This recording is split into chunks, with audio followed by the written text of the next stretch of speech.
In this position, we can see that black is currently an exchange down, and the only trump card that black currently has is this extremely strong passed pawn on c3, which is actually very close to promotion.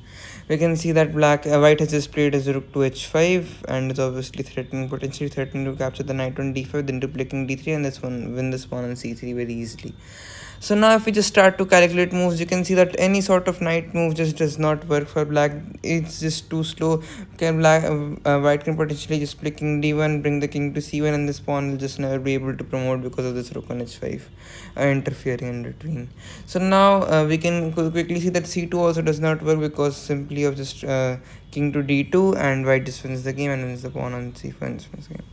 So now if you just start to look further and look for forcing moves, you'll see a move which actually at first glance seems to be very suspicious and does not seem to be correct at all. It works completely against logic, which is f3 check, which actually seems to be the correct move if you look a little bit further. f3 check, the idea is to open up the square on f4 for a knight to fork the king on e2 as well as the rook on h5. After f3 check, if g into f3, obviously knight f4 wins the rook on h5, and if king into f3, the idea is to distract this king from the e2 square and move it away from the promotion square on c1. After king into f3, c2 can be played, and the pieces are just too far, the white pieces are just too far backward to stop this pawn on c2 to promote on c1.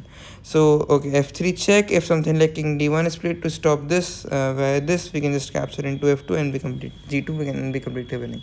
So it will just be f3 check, king into f3 c2, and if something like rook h8 is played to play rook c8, we can play knight c3 and then just promote the pawn on c1.